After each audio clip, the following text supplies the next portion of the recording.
Hey Internet, what's happening? Today's video is going to be a tutorial on using the iPhone 4 or iPod Touch 4th generation. Basically any device that uses the iOS 5.0 and higher software. There are older iPods and iPhones that have iOS or are capable of having iOS 5 on them, but they may not have all the features that I'm going to show you today. So right now I'm using an iPhone 4, and I have my sister's iPod for further demonstration that I'm going to be using to record stuff on my iPhone. And this is an iPod Touch 4th generation. Both devices running iOS 5.0, or I guess 5.0.1, but that's not important. So let's get started. So the first thing I wanted to talk about was some lock screen basics. So when you hit the home button, you are on the lock screen, and of course you could slide to unlock as normal, but there's also some other functionality in here since they moved to iOS 5.0. The first thing, if you double tap the home button, you have access to volume control and iPod controls, as well as the camera, jump to the camera application right from the home screen here. So there's that. Back at the lock screen again, and if you get some messages that you might have missed, they show up here at the lock screen. And you can unlock your phone from here as normal, or you could, like I had just had my sister sent me an iMessage here, and we'll get to iMessage later, and it says, "Hello, do you want to meet at Starbucks for coffee?"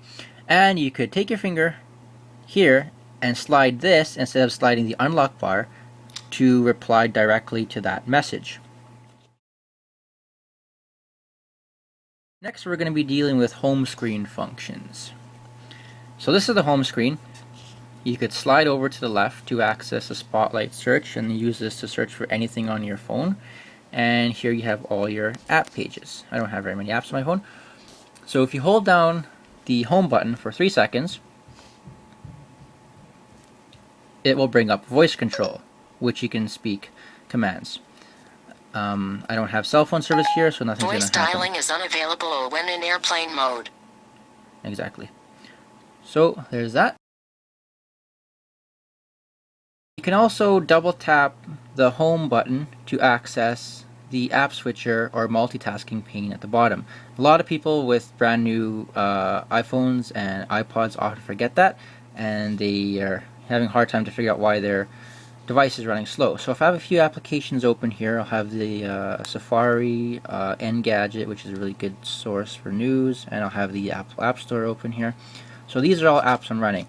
Now that I'm back on the home screen, these applications are still running, they're just in the background. So if I double tap the home button, here I have all my running applications. And if I want to switch to an application, I just tap the application I want to switch to. To turn them all off, double tap the home button again, hold your finger on any one of the icons and they start wiggling, and you get this minus button here. By tapping them, it actually closes the application. Another area by double tapping if you slide over, you have this button here, which is the iPod button, and jump into that, it's into your iPod. I don't have any music on mine.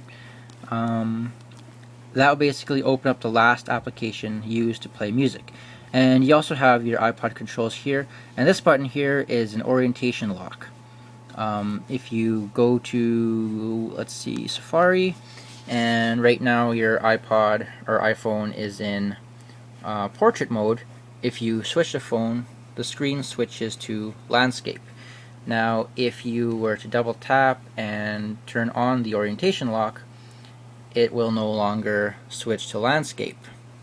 Really helpful if you're reading your phone in bed or something and you don't want the screen to change on you. Now we'll switch to a few overall functions.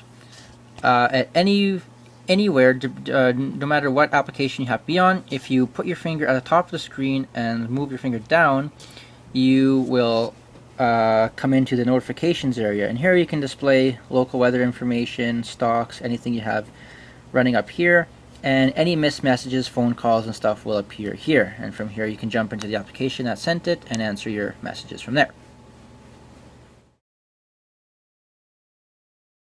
Another function or feature that operates in every single application is the ability to tap the top of the screen to jump to the top of the page. And to demonstrate that, we'll go back into Safari, and here I'm on the YouTube homepage. So if I'm at the bottom of the page and I want to quickly go back to the top of the page, instead of scrolling all the way back up, I can just simply tap the top of the page and it will go to the top of the page automatically. Cool and useful feature is the ability to take a screenshot of any particular screen you happen to be on. So I will go back to Safari and say I really like this ad for the entrance. No idea what it's all about, but say I want to take a picture of that. Properly, hold down the home button and press sleep wake button, and that will take a picture of the screen. And if you jump into your Photos app, that photo would be right there.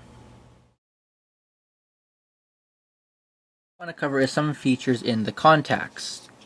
I'm going to go to my contacts. Okay, so I got my contacts here, and there's a few features in here. There's FaceTime, send message, and such. So what we're going to do is we're going to send a message, and we're going to send a message to her email address, and you guys are not going to be able to see it. So we're going to do that. And here, and if I send a text message to a cell phone, you'll notice here that this button here is green, and in this field it says text message. So we're going to be dealing with a feature now called iMessage. So since I don't have cell phone service, I won't be able to send this text message because I don't have my cell phone's not working. But if I go to an area where I can send an iMessage, go to iMessage. Now here's a contact that has iMessage enabled, and you'll notice the difference right away by this button here being blue, and if you look in the text field here, it says iMessage rather than text message. And if you were to type a message and send it, it will appear blue. And we sent a few messages here already, and so the message appeared blue. So that's iMessage. iMessage will work on Wi-Fi, and it will also work on cell phone, like the data network. It uses data. The next feature I want to talk about is FaceTime.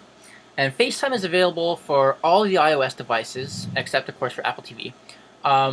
And it's available to download on the Mac App Store. Alright, to demonstrate the use of the FaceTime feature, we have an iPhone and iPod Touch. And the devices that are capable of FaceTime are the iMacs, MacBooks, iPhones, iPods, and iPads.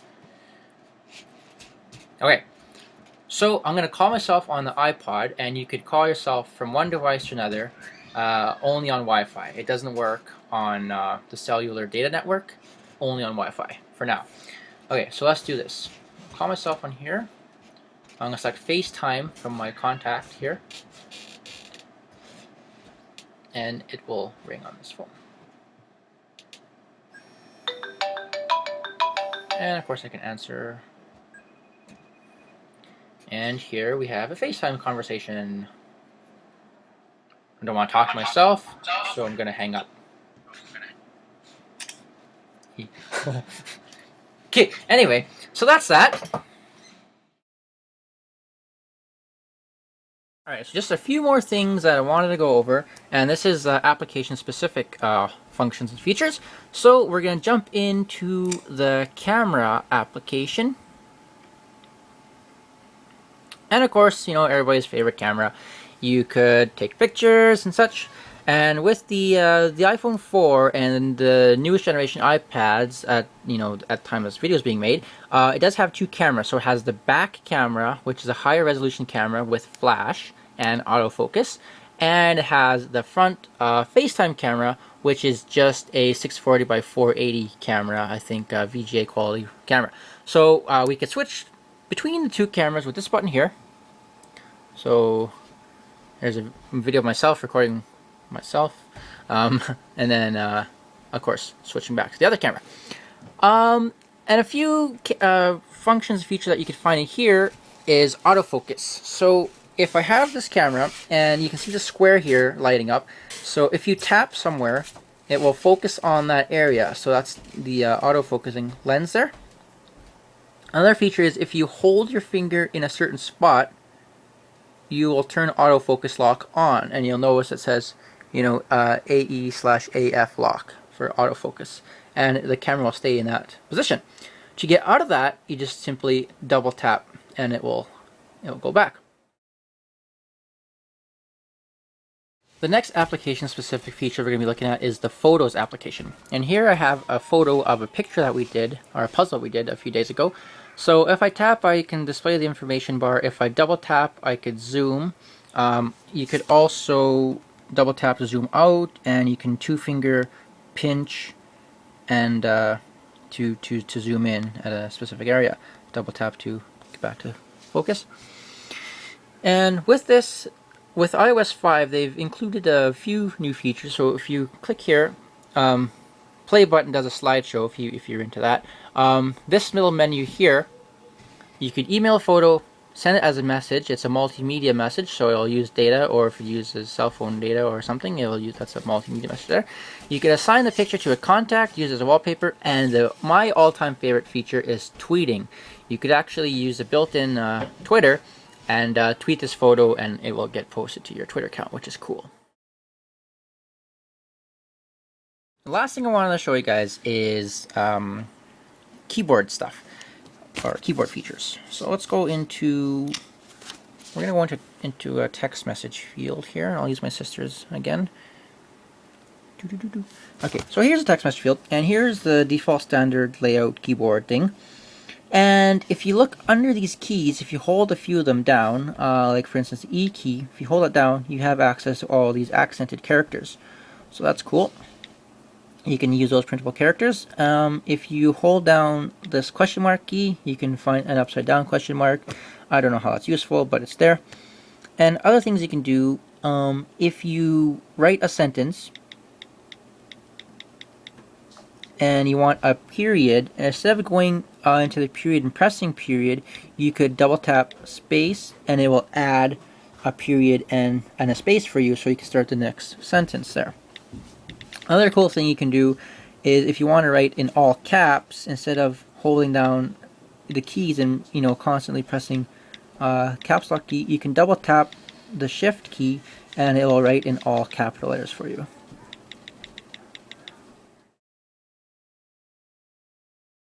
Thing people always ask about is emoticons, and how do you insert emoticons into text messages. Right now, if you look at the standard keyboard, there's no ability to add emoticons.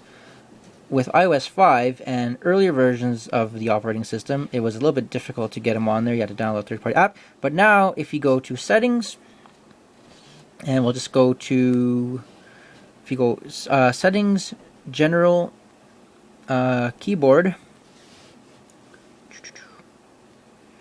and international keyboards, add new keyboard, scroll all the way down until you find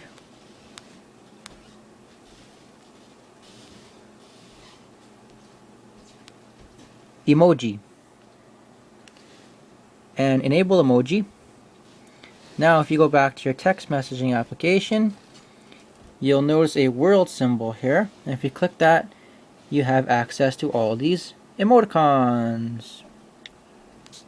Here's all the standard ones, like the happy face and sad face, and to use those, this has to be enabled on your phone and the other device that you're sending it to. Otherwise, they'll only show up as foreign characters and not these cool things. Last keyboard thing I want to touch on is keyboard shortcuts.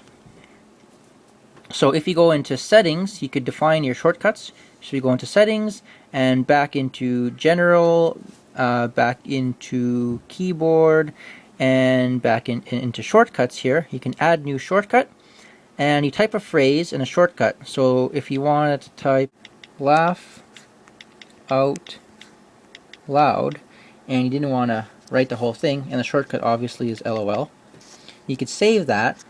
Now when you go back into your text messaging application, if you write something like, hey, how are you?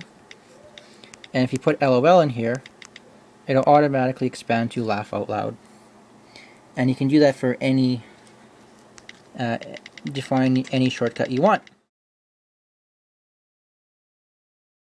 And that wraps up the iPhone 4/iPod overview tutorials. For more in-depth information and to see everything I've covered in this video today, more in-depth in terms of what you have to go to access menus and such, you could visit them at my website, www.lordneverdie.com. Or if you have any questions, you can email me at michaeljudge88@gmail.com. Links in the description. Bye.